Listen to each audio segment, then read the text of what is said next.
The Kylo Ren premium format figure from Sideshow Collectibles has arrived, and it is awesome. As you just saw in the brief unboxing intro, the box is massive.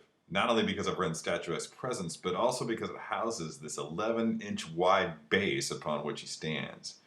I'm going to show you how to set this thing up, but we also have to get everything out of the styro and wrap all this protective plastic. The first thing I notice about the base is the nice paintwork. It's evocative of the surface of Takodana. It's almost a shame that you won't be able to appreciate it beyond this initial setup, given that we'll almost all be eclipsed by Kylo's flowing tabards. But we'll get to that. Now check this out. This is some pretty specific protection going on here with that bubble wrap. We'll want to continue being extra careful so as not to scratch the paint on the legs, I'm thinking. But let's get this cut away. Notice the tabards. They're all bunched up. Not really a problem. I'm planning to spend a great deal of time styling those things in an attempt to make them look their best, and maybe, I don't know if anybody out there would actually appreciate seeing somebody actually do this. Show you some tips or tricks that I've learned over time towards making these things look great. Anyway, into the base like so. All right.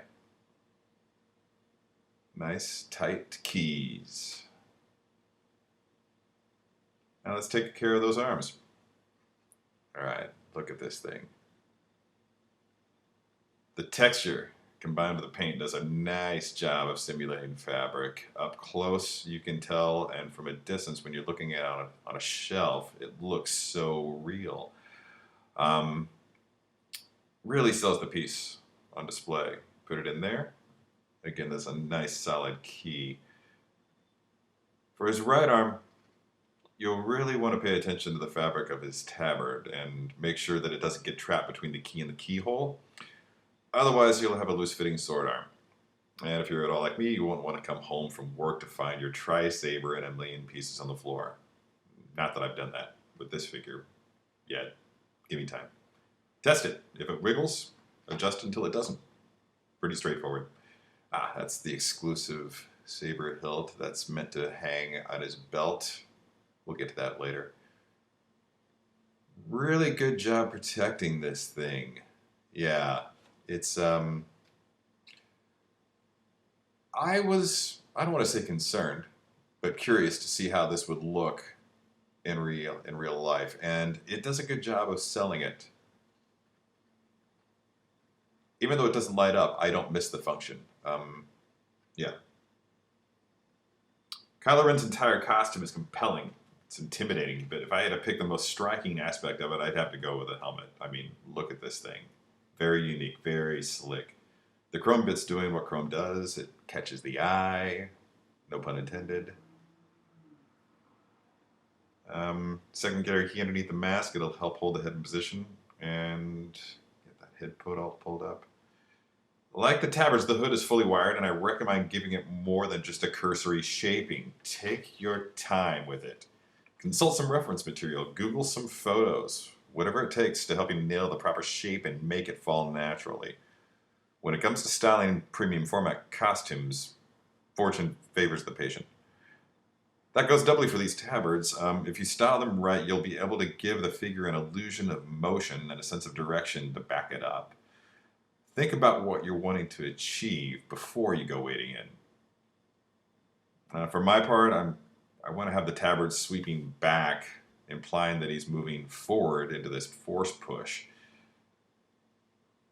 The best way to create natural pleats, start at the top, at the belt in this case, and work your way down. You'll notice almost immediately where the pleats should begin. Once you figure that out, move down the tabard, carry the tightish pleats into the looser folds at the bottom. Minimize the crooked parts in the drapes. Another thing I recommend doing is, first look at this under tunic. It's pretty wrinkled, but it's an under tunic. It's going to be hidden by the tabards. You won't notice that. If you're a stickler for detail, I suppose you could take a steamer to it. Maybe take out some of those wrinkles, but I really don't think it's necessary. Anyway, getting back to trying to create a nice nice, even, smooth drape. And it's going to take some time. Yeah, just keep going, keep working at it. Tweak here, tweak there. Pull the fabric to pull out some of that. What you saw me do there was I actually just kind of blew on it with some just hot breath. Kind of has the similar effect of a steam iron, I guess, or not a steam iron, but just like a steamer. And that did an okay job. Like, look at that dirty quality in the fabric at the bottom, like it's been rubbing up against the ground. That's so great. It really sells it. Other side, doing the same thing.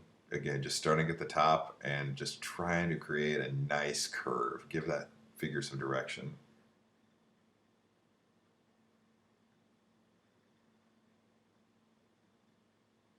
Take extra care with the wired parts. If you don't take the time to smooth the edges of the tabards, again, they'll just look jagged and unnatural. Uh, Fortune favors the patient, like I said. And also up here with the hood, I think it's even more important with the hood. If you get that jagged fold in the edge of the hood, it looks fake. It looks, I don't want to say toy-like, but it just doesn't help to sell the figure. So yeah, pay attention to that. See how I've got just a nice, smooth curve?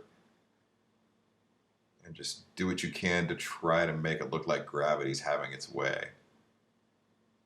See, that's a little bit bunched up back there, so I want to pull that out a little.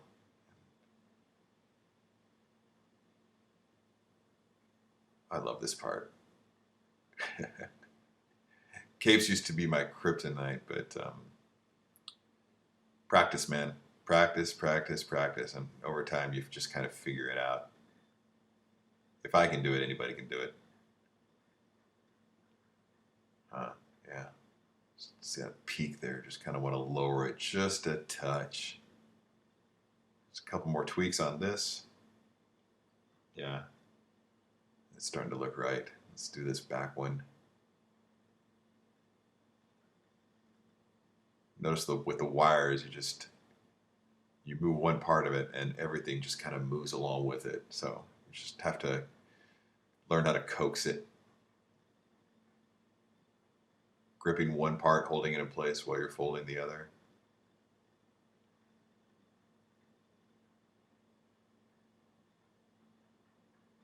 Yeah, that's doing it. I will definitely continue to tweak this over the course of the next several days, maybe even weeks. I'll probably never be perfectly satisfied with it, or I'll just want to try something new. And, I encourage that. Yeah. Look at him. Wow. Very, very cool. Let's take a look at the exclusive bits. For the people who don't have a huge shelf, this might be a pretty good option. Yeah, look at him. Pure, unbridled menace.